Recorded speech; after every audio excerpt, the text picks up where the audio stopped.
dans cette petite séquence vidéo d'encouragement, c'est la énième vidéo que je fais là-dessus, la énième.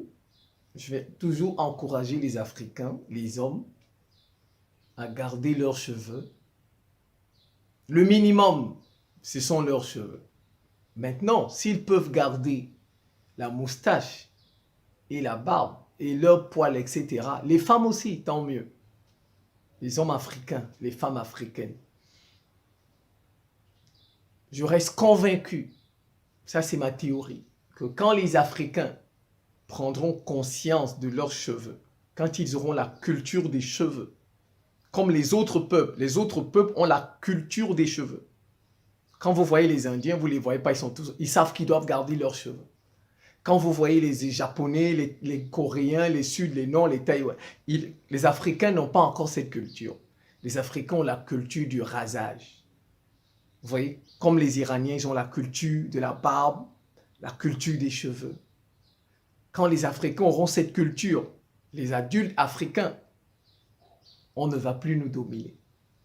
C'est fini. On ne peut plus nous dominer. Le bon exemple, c'est l'Iran. Ils n'arrivent pas à dominer l'Iran. Tout ce qu'ils ont essayé, ils n'ont pas réussi. Ils ont essayé avec les talibans. Les talibans même, c'est des gens qui... Bon, les talibans, je ne sais pas, il leur manque un peu juste d'intelligence. Un peu, juste un peu. Il faut qu'ils... Le mauvais côté des talibans, c'est peut-être les femmes. Il faut qu'ils libèrent un peu les femmes. Qu'ils laissent les femmes étudier. Tout ira pour le mieux pour eux. C'est ce qui manque aux talibans. Bon, les femmes étudient là-bas, mais bon, ils orientent toutes les femmes en médecine.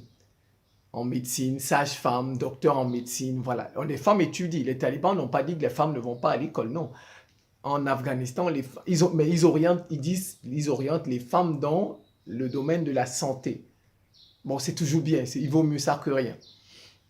Vous voyez, c'est ça. Mais nous n'avons pas encore cette culture. Tout est utile, tout a un rôle. Le soleil a un rôle, la lune a un rôle. Mes yeux là, ils ont un rôle. Les lunettes que je porte, elles ont un rôle. Mon sexe que j'ai, il a un rôle. Mes bras ont un rôle, ma bouche a un rôle. Mes oreilles, tout a un rôle. Ils ont tous un rôle. Tous. C'est de la science. C'est de l'analogie. Vous savez, il y en a qui ne comprennent pas bien les choses là. Comme je dis, c'est la énième vidéo, c'est la énième explication que je donne. En mathématiques, il y a un raisonnement qu'on utilise régulièrement. On appelle ça l'analogie. C'est l'un des raisonnements le plus employés en mathématiques. Vous savez, les maths, c'est la science des sciences. Il y a les mathématiques partout. Vous ne pouvez pas faire la physique si vous ne connaissez pas les maths. Vous ne pouvez pas lancer les satellites si vous ne connaissez pas les maths. Vous ne pouvez pas lancer les missiles si vous ne connaissez pas les maths. Donc, c'est de la science, l'analogie. Donc, si l'œil a un rôle, les cheveux en ont, c'est de l'analogie. C'est le raisonnement par analogie. Le raisonnement royal en mathématiques. C'est le raisonnement par excellence en maths. On fait beaucoup d'analogies en mathématiques et même dans les autres sciences, économie, etc.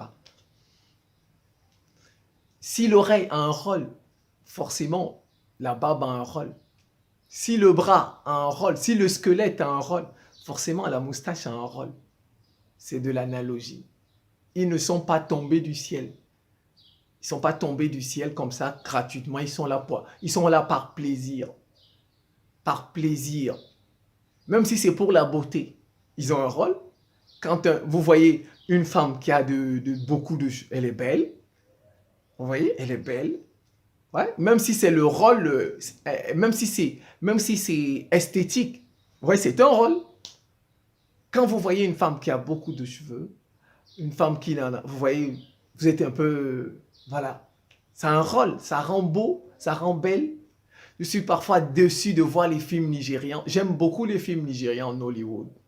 Mais je suis toujours déçu quand je vois les femmes nigérianes dans ces films. Vous allez voir, quand elles sont au village, elles n'ont pas de perruque. Mais dans les films nigériens, elles n'ont pas... Ou bien quand elles sont pauvres, elles n'ont pas de perruque. Mais dès qu'elles commencent à devenir grandes femmes dans les films, elles mettent les perruques, comme pour dire qu'elles ont changé, elles sont devenues. Donc, au Nigeria, la perruque, dans les films nigérians, je m'en tiens aux films nigérians. Moi, je connais le Nigeria. Ne venez pas me parler du Nigeria de grâce. Gardez ça pour vous. Je connais le Nigeria. Donc, dans les films nigérians, en fait, on peut dire que une femme qui a réussi, c'est une femme qui met les perruques. Et puis, vous voyez, parfois dans les films nigérians, elles se bagarrent.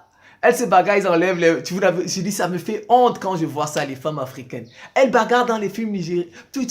Après, l'autre attrape ses cheveux, elle enlève la perruque. Et puis, vous voyez ses vrais cheveux. Elles n'ont même pas honte, du moins dans les films nigérians. Parfois, je suis dessus quand je vois ça. Je dis, regarde, regarde, nos sœurs africaines. Elles ne savent que penser ça.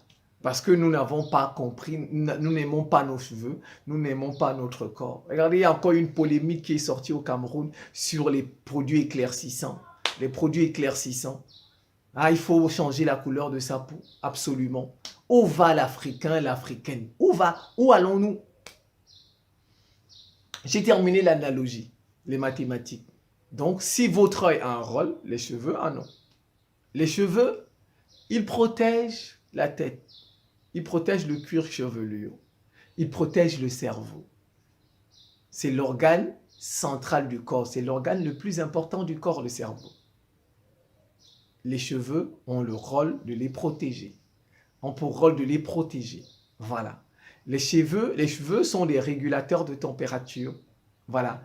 Ils permettent au cerveau d'être à la bonne température. Et quand le cerveau est à la bonne température, quand il est bien protégé, ses performances se décuplent, augmentent.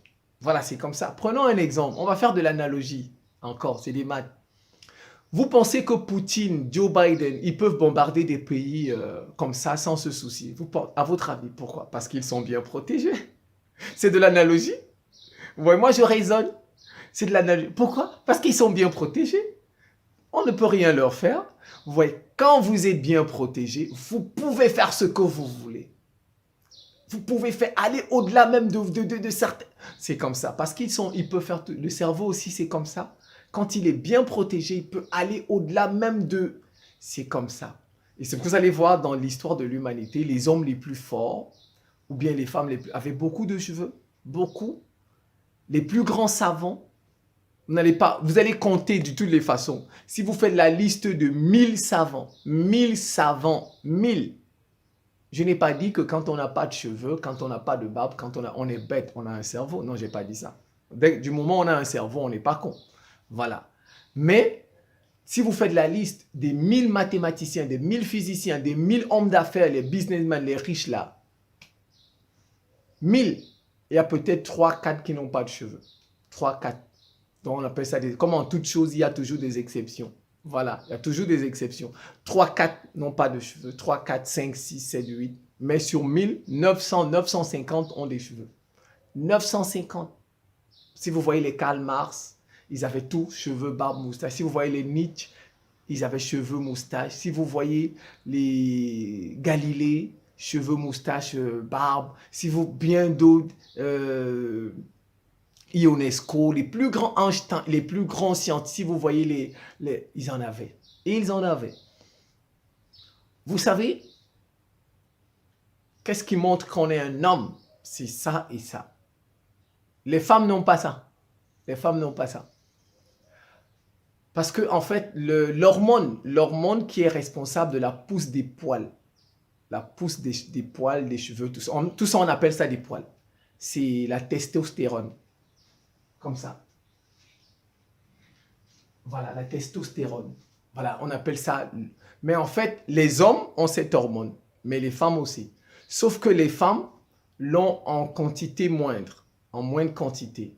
10 fois moins que les hommes. Ça veut dire quoi, par exemple? Si l'homme a, par exemple, 25 litres, je donne un exemple bête comme ça, 25 litres de testostérone, 25 litres.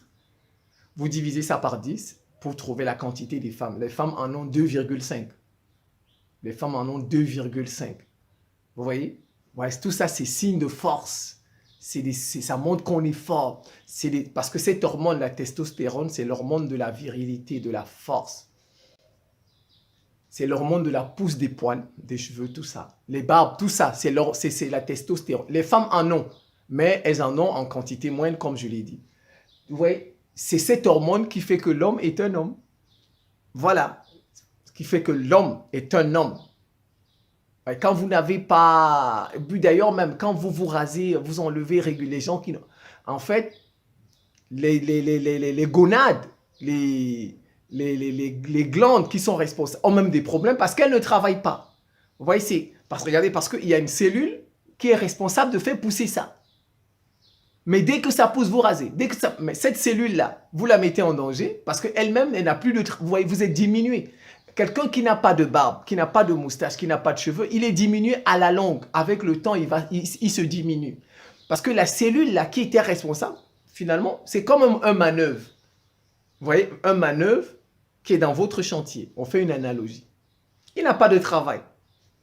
Il va flâner à faire autre chose. Ou bien il ne fera rien, il va flâner. C'est comme ça. Cette cellule-là, les cellules-là qui sont responsables de la pousse des cheveux, elles ont des noms, hein. Je n'ai pas voulu. Ça, c'est une vidéo accessible à tout le monde. Voilà, donc, même ces cellules qui sécrètent ces hormones, finalement, n'ont plus de travail. Parce qu'elles se disent, bah, je vais sécréter une hormone qui ne sert à rien dans le corps d'un homme. Parce que dès que la barbe ou tout ça, on réduit. Là, vous voyez, les cheveux, on coupe. Ça, même ces cellules, vous voyez, on est diminué. Il y a des cellules dans votre corps qui ne travaillent pas. Qui ne travaillent pas. Elles sont dans le corps. Et quand vous n'avez pas de cheveux, vous n'avez pas de barbe, vous n'avez pas de moustache, vous n'avez pas de cils, sous-cils, etc. Vous êtes diminué. Vous êtes diminué. Vous voyez? C'est cette hormone qui est responsable de la performance sexuelle, la virilité. Elle entre dans la reproduction pour faire des bébés. Cette hormone est importante pour faire des bébés, la reproduction. Elle rend les os solides. Elle rend les os solides. Et puis, elle entretient les muscles. C'est pourquoi vous voyez, l'homme est fort. L'homme est plus fort que la femme. C'est cette hormone-là, la testostérone. On dit l'homme a trop de testostérone. Donc, vous voyez, il est plus fort que la femme. Cette hormone, c'est ça, elle est responsable de la pousse des poils. C'est celle qui fait l'homme devient homme. Et voilà des signes. Vous voyez, ça, c'est des signes qu'on est un homme. Ça c'est pourquoi je dis ça rend fort. Les cheveux, les poils, ça montre qu'on est fort dans votre domaine. Si vous êtes dans tel ou tel domaine, vous deviendrez fort avec le temps. Fort dans votre domaine. Si on vous place avec un individu, je donne un exemple. Si vous êtes, par exemple, footballeur, avec le temps, dans la durée, si on vous met ensemble, celui qui a gardé ses cheveux, ses poils, il va gagner, il va dépasser celui qui rase tout le temps. Il va le dépasser. Il va le dépasser. Les plus grands joueurs, les Messi, tous ont des cheveux, des poils, etc. Vous allez même, faites encore cette expérience. Vous allez vous remarquer, les femmes le plus souvent qui ont des problèmes dans leur couple, vous allez voir, les femmes qui ont le plus souvent des problèmes dans leur couple, c'est des femmes qui s'épilent, qui rasent leurs poils. Elles diminuent quelque chose en elles. Allez, moi j'ai déjà fait ces études-là, je les ai déjà faites. Allez demander faites une étude, allez regarder 10 femmes divorcées. 10 femmes divorcées. Vous leur demandez qu'elles essaient d'être sincères. Vous leur demandez, lorsque vous étiez mariés, est-ce que vous avez l'habitude de vous raser les poils, tout ça? Elles vous diront. Vous allez voir sur 10, 7 vous diront qu'elles s'épilaient le corps. C'est comme ça. Et même allons chez le dentiste. Vous allez voir chez le dentiste. Si vous allez chez le dentiste, je ne dis pas quelqu'un qui a commencé à garder sa barbe tout de suite. Avant, peut-être qu'il avait déjà la carie, tout ça. Mais si vous prenez quelqu'un, faites cette expérience. Prenez quelqu'un qui a 25 ans. Qui a 25 ans aujourd'hui. Faites 10. Qui a 25 ans aujourd'hui. 10 personnes qui ont 25 ans, 10 hommes. Ils gardent leur barbe, leur moustache. Et ils prennent soin de leurs dents. On n'a pas dit que vous gardez votre barbe, votre moustache et vous ne brossez pas les dents. Non. Il faut prendre aussi soin de ses dents. Voilà. Dans 10 ans, vous allez voir, si vous avez pris 10 personnes qui se rasaient, les 10 personnes qui se rasaient auront des problèmes de dents, même si elles prennent soin de leurs dents. Elles auront plus de problèmes de dents que celles qui ont gardé les cheveux, leurs poils. Même au niveau de la santé, ça aide. Allez chez le dentiste, allez chez le dentiste, vous trouverez chez le dentiste moins d'hommes qui n'ont pas de barbe et qui n'ont pas de mots. Il y a moins de, sur 10 hommes chez le dentiste, vous allez trouver peut-être 2 barbus. 2 barbus et qui ont des... Voilà, vous allez trouver. Non, ça protège les dents aussi. Ça protège, ça joue un rôle. Et vous allez voir, chez le dentiste, sur 100 patients, 80 sont des femmes. 80 sont des femmes. Allez chez le dentiste. Sortez de chez vous. Je vous mets au défi. Sortez de chez vous tout de suite. Allez dans un cabinet chez un dentiste. Vous allez voir. Sur 10 patients, prenons 50. Sur 50 patients, vous allez voir, 35 sont des femmes. 35. Les femmes n'ont pas de moustache et n'ont pas de barbe. Et les femmes, elles ont mal aux dents aussi bien en haut qu'en bas. La mâchoire supérieure que la mâchoire inférieure. Vous allez voir. Les femmes, vous allez remarquer, elles ont mal aux dents en haut et en bas. Les 2 mâchoires. Parce qu'elles n'ont pas de moustache et n'ont pas de barbe.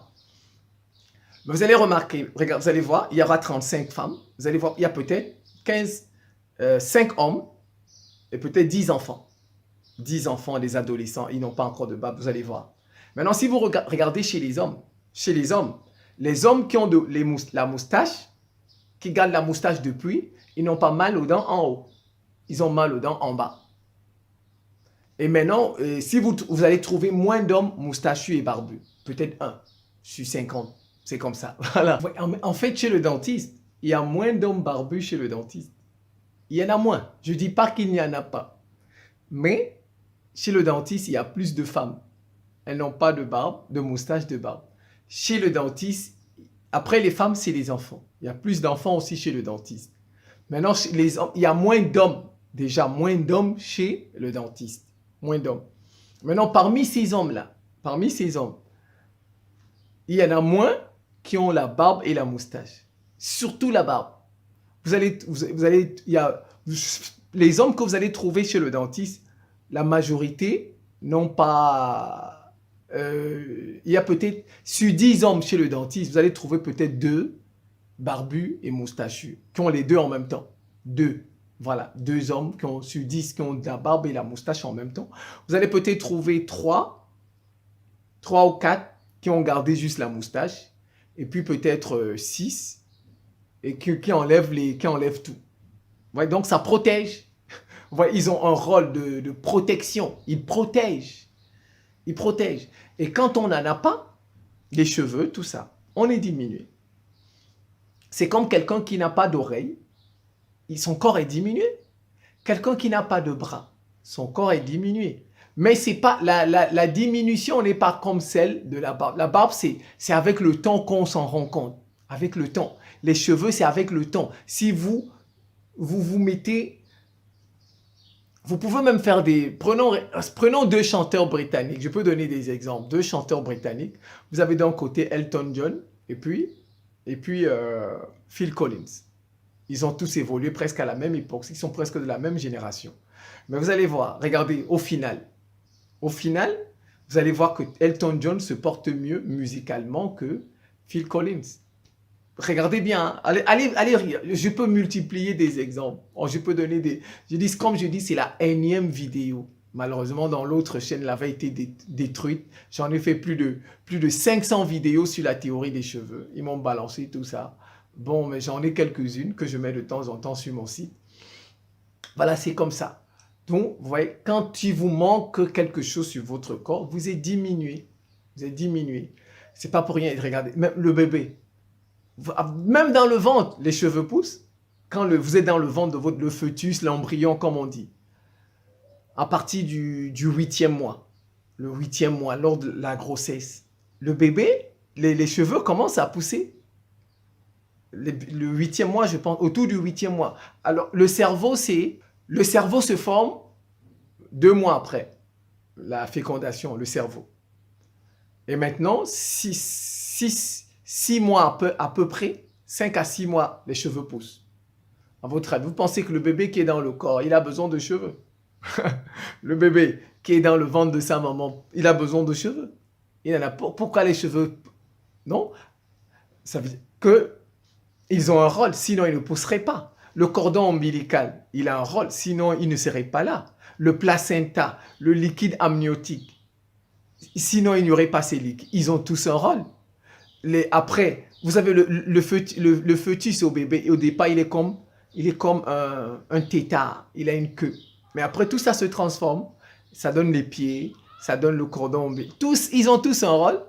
Et après, dès que les pieds poussent, il commence à donner des coups à sa maman dans le ventre. Ses pieds servent à donner des coups.